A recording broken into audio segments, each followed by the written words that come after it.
செங்கல்பட்டு, விழுப்புரம் மற்றும் கடலூர் மாவட்டங்களில் வரும் 24, 25ஆம் தேதிகளில் கனமழைக்கு வாய்ப்பு. சென்னையில் மிதமான மழைக்கு வாய்ப்பு உள்ளதாக வானிலை மையம் தகவல்.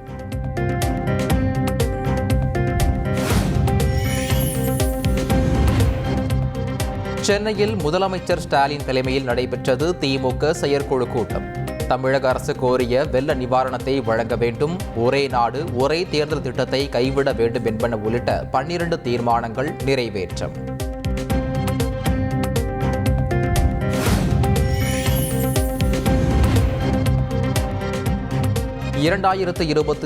ஆண்டு சட்டப்பேரவைத் தேர்தலில் வெற்றி பெற்று 7வது முறையாக ஆட்சி அமைப்பதே இலக்கு. திமுக 200 தொகுதிகளில் வெற்றி பெற்று சரித்திர சாதனை படைக்கும் என்றும் செயற்குழுவில் முதலமைச்சர் ஸ்டாலின் உறுதி.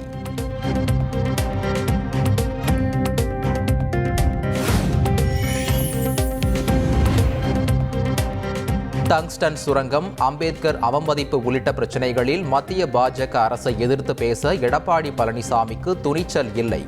முதலமைச்சர் ஸ்டாலின் விமர்சனம்.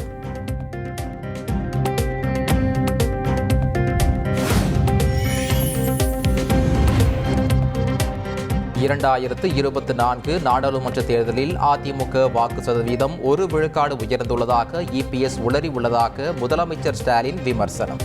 ஜெயலலிதா சொத்து குவிப்பு வழக்கில் குமாரசாமி போட்ட கணக்கையே மிஞ்சும் வகையில் இபிஎஸ் கணக்கு உள்ளதாகவும் தாக்கு.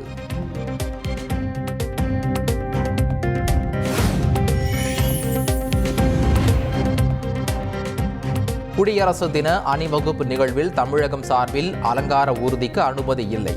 அலங்கார ஊர்தி அணிவகுப்புக்கு தேர்ந்தெடுக்கப்பட்ட மாநிலங்களின் பட்டியலில் தமிழகம் இடம்பெறவில்லை.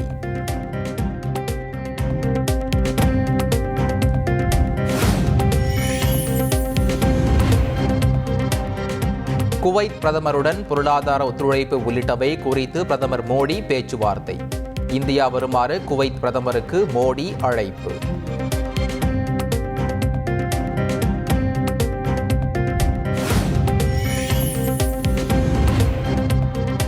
பிரதமர் மோடிக்கு குவைத் நாட்டின் உயரிய ஆர்டர் ஆஃப் முபாரக் அல் கபீர் விருது. குவைத் அமீர் ஷேக் மெஷல் விருதை வழங்கி கௌரவித்தார்.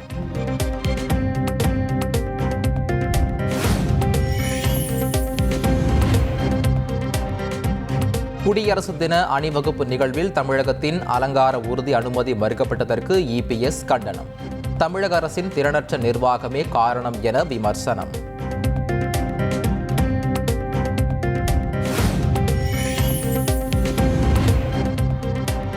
குடியரசு தின அணிவகுப்பு அலங்கார ஊர்திக்கு தமிழக அரசு சார்பில் கீழடி கான்செப்ட் வழங்கப்பட்டதாக தகவல். தமிழக அரசு சார்பாக அதிகாரிகள் 6 முறை கூட்டத்தில் பங்கேற்று திருத்தங்களை செய்து கொடுத்ததாகவும் தகவல்.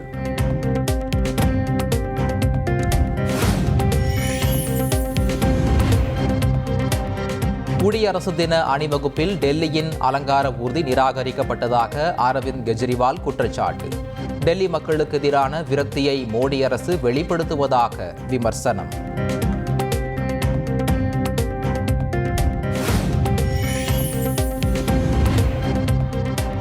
வயநாடு எம்பி பிரியங்கா காந்தியை தகுதி நீக்கம் செய்யக்கோரி கேரள உயர்நீதிமன்றத்தில் மனு. பாஜகவை சேர்ந்த நவ்யா ஹரிதாஸ் பிரியங்கா காந்திக்கு எதிராக மனு தாக்கல்.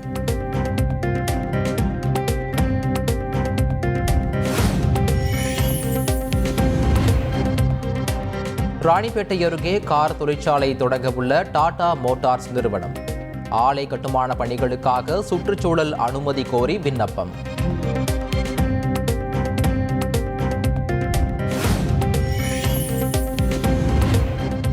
சென்னை மெரினா உணவு திருவிழாவில் பீஃப் வகை உணவுகள் விற்பனை செய்யப்படுவதாக தமிழக நகர்ப்புற வாழ்வாதார இயக்கம் விளக்கம்.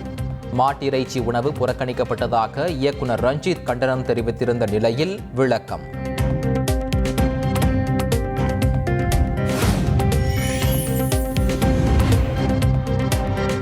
துண்டாக வெட்டப்பட்ட கை மணிக்கட்டை ஒட்ட வைத்து சாதனை படைத்த அரசு மருத்துவர்கள். ராஜீவ்காந்தி அரசு மருத்துவமனையில் நடந்த 8 மணி நேர அறுவை சிகிச்சையில் கை மணிக்கட்டு வெற்றிகரமாக இணைப்பு.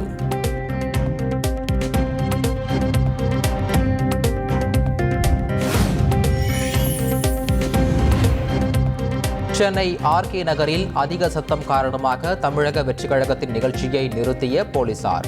நிர்வாகியை அழைத்துச் சென்றதால் காவல் நிலையம் முன்பு திரண்ட தாவேகாவினர்.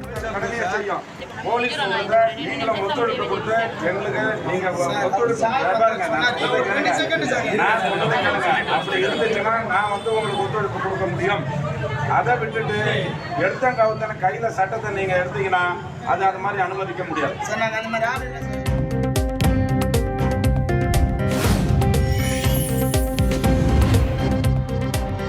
பணம் கொடுக்கல் வாங்கல் தகராறில் ஊர்காவல் படை வீரரை காவலர் தாக்கியதாக குற்றச்சாட்டு. புகாரின் பேரில் காவலரிடம் போலீசார் விசாரணை.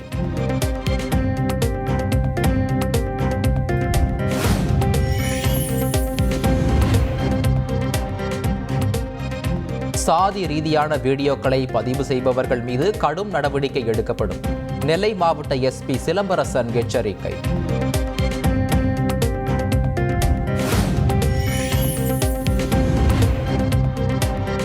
கேரளாவில் இளம்பெண்ணை பாலியல் வன்கொடுமை செய்துவிட்டு ரயிலில் தப்ப முயன்ற வடமாநில இளைஞர்கள்.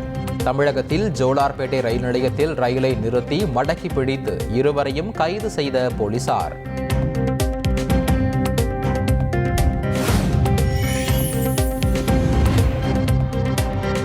நெல்லை மாவட்டம் சேரன் மகாதேவியில் சட்டக்கல்லூரி மாணவர் குத்தி கொலை செய்யப்பட்ட சம்பவத்தில் விவசாயி கைது.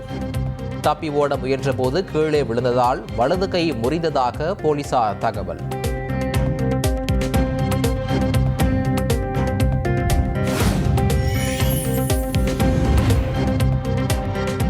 திருவண்ணாமலையில் 25 கோடி ரூபாய் மதிப்பிலான நவபாஷான முருகர் சிலை, யானை தந்த கிருஷ்ணர் சிலைகள் பறிமுதல். சிலைகளை கடத்தி வந்ததாக 2 பேர் கைது செய்யப்பட்டு வனத்துறையினரிடம் ஒப்படைப்பு.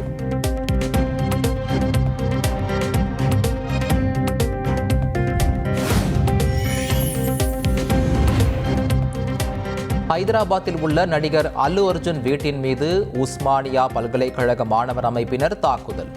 கற்களை வீசி தாக்குதலில் ஈடுபட்டவர்களை கைது செய்த போலீசார்.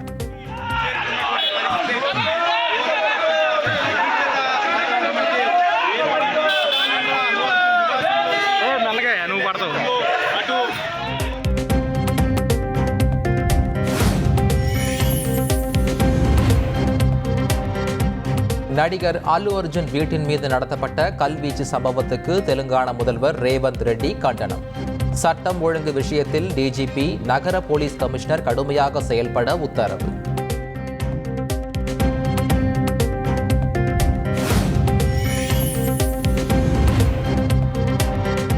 மேற்கிந்திய தீவுகள் அணிக்கு எதிரான முதல் ஒருநாள் போட்டியில் இந்திய மகளிர் அணி 211 ரன்கள் வித்தியாசத்தில் அபார வெற்றி. 3 போட்டிகள் கொண்ட தொடரில் 1-0 என்ற கணக்கில் முன்னிலை. செய்திகளை உடனுக்குடன் தெரிந்து கொள்ள உடனே சப்ஸ்கிரைப் பண்ணுங்க.